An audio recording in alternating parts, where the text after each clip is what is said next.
Honey, just try and reason with me here. I'm trying to reason with you. You're being difficult. You know the farmland hasn't brought in much revenue in the past years, since we acquired it. I understand that, my dear, but there isn't much we can do about that. That's where you're wrong, darling. There's a lot we can do. How? The insurance policy. Don't you remember we got insurance on it? Oh, yes I do. What about the insurance policy? We can use that in our favor. Everyone's doing it these days. How do we use the policy when the property is still intact? Even after all these years of being married to one another, you're still this naive. I do not follow. The insurance policy states that we can recover a sum of $400,000 if any damages are done to the property while it's under insurance. Yes, that's true, but as I said, the property is still in the best condition. Unless you're hoping something bad happens to it soon, then I don't see how we're getting our hands on that money. Also, what do you need money for? We're well off. I told you, I'm having a girls' trip next month to Hawaii. Yes, I'm aware. You've already booked your plane ticket and everything, so what's the issue? I don't have any clothes to wear. How can that be? Your closet is filled with tons of outfits. No, I don't like them anymore. They're also last season. Does that matter?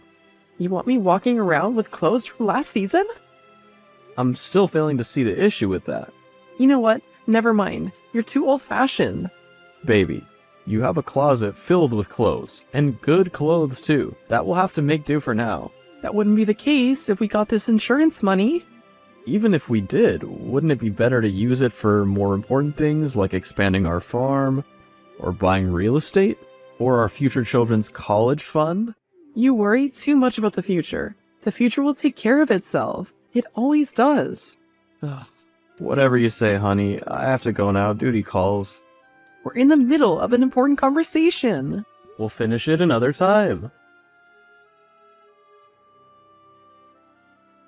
Hey, I just got home and everything's a mess. Your clothes are all over the bedroom and living room floor. Plus, you didn't take out the trash like you said you would.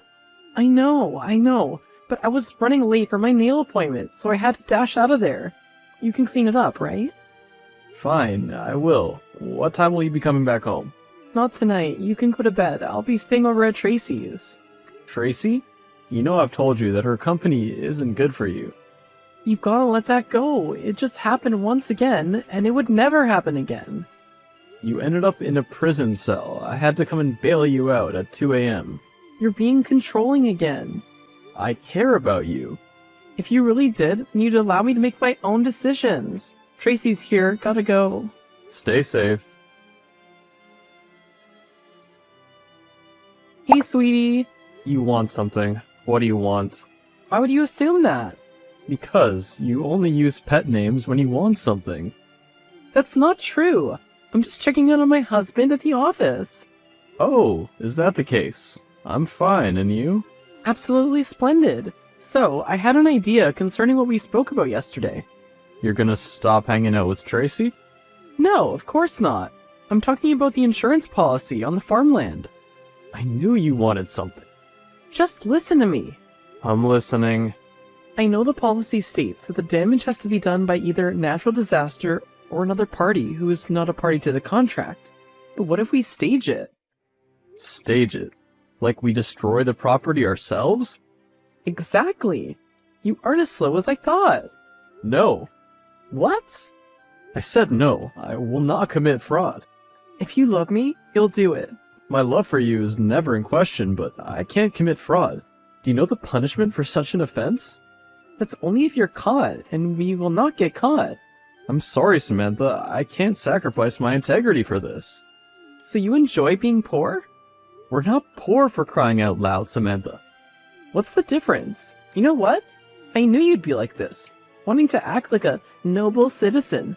You can hug your pillow tonight, because I'm not coming home. Don't be unreasonable, Sam.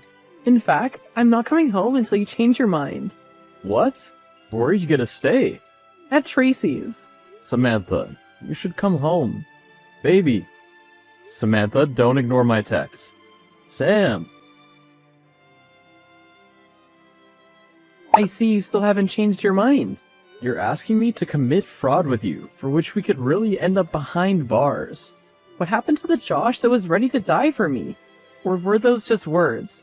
Just empty promises? Of course they weren't. They were more than words, Samantha. They were my wedding vows to you. So prove it.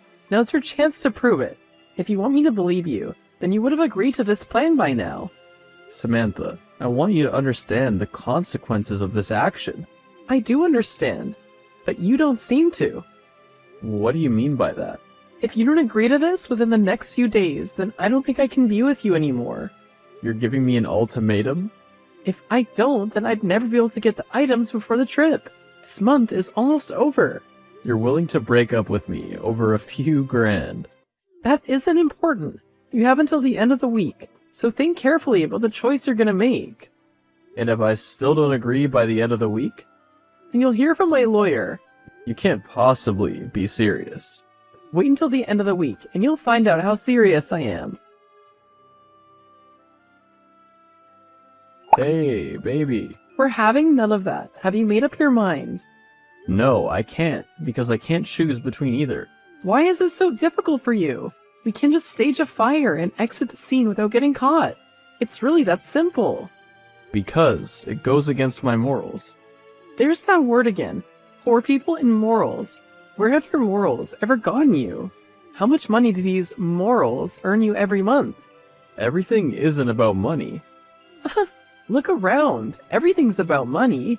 There isn't anything that money can't buy. Money can't buy the happiness and the memories that we shared. What memories? Now that I know what your stance is, prepare to hear from my lawyers shortly. You can't possibly be serious. Are you ready to let everything go?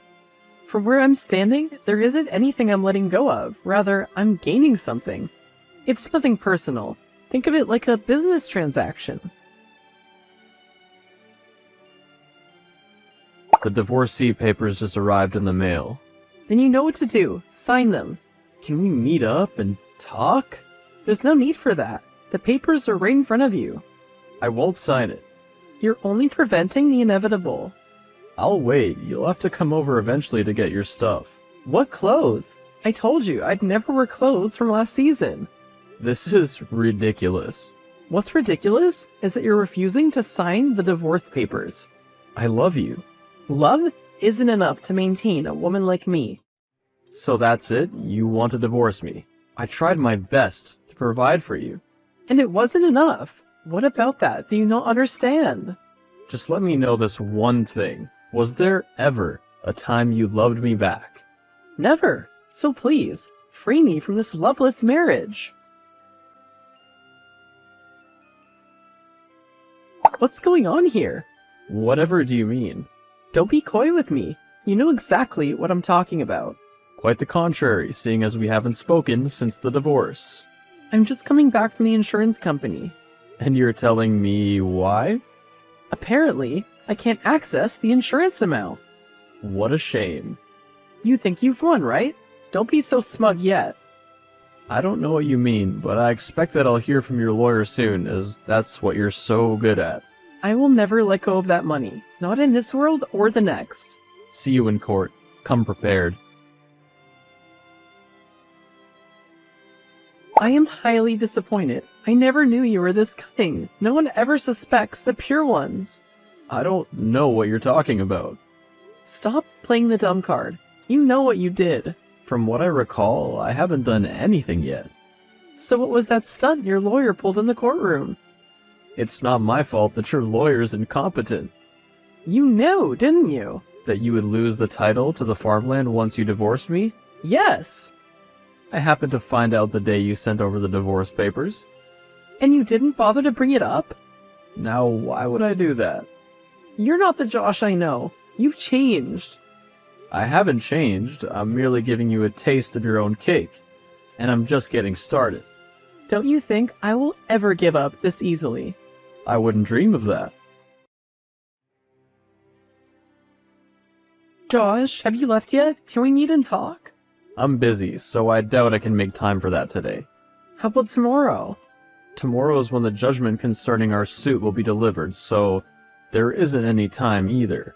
Don't tell me you're backing out now. No, never. I will come out victorious tomorrow.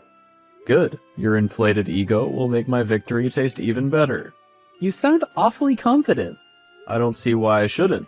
See you tomorrow in court, after which I hope our paths never cross again. Where was the loving Josh I knew barely a month ago? You mean the Josh who is easier to gaslight and manipulate? Sadly, he no longer exists. Good luck. I don't need luck. Oh, trust me, you will. You're all bark and no bite. You're just trying to shake my confidence, and I won't let you get to me. See you in there. Was that enough bite for you? Josh, baby, can't we work something out? Oh, so I'm your baby now? You know it's not like that. You know I always loved you. You were right. Tracy was bad for me, and I've decided to cut all contact with her. You're very funny, you know that? I'm serious. I could be sent to jail. Oh, you should have thought of that before you went ahead to burn another person's property. I believe if you come out and say you forgive me for what I did, I may be pardoned. Now, why would I do that? Because you love me. It goes against my morals. I remember you asked me how much my morals can get me. Well, they got me $420,000. All my friends were present at the sitting today, and you humiliated me in front of all of them. Didn't you invite them because you thought I would be humiliated and you would win? Well, look how that turned out. I know you can forgive me. I know you can. Please, Josh. I could be sentenced to 5 years. I think jail term might be good for you. It'll help you gain some perspective. You can't be serious right now. I won't last a day in jail. Oh, well, see, it's nothing personal. Just think of it like a business transaction. Josh, please. Josh, please, I'm sorry. Please, I love you. I've always been in love with you. Please help me. Only you can. If you don't, it might really be over for me. Josh blocked this contact. 3 years later, and I had acquired a bigger farmland. Business was booming, and I loved what I did. I invested the insurance money into my business and worked hard over the past 3 years to get it where it is now. I followed the rest of Samantha's case via the local newspaper and found out that she was charged with contempt of court, an attempt to obstruct justice, and was sentenced to a 5-year jail term. I didn't feel any inch of remorse for her. She got what she deserved.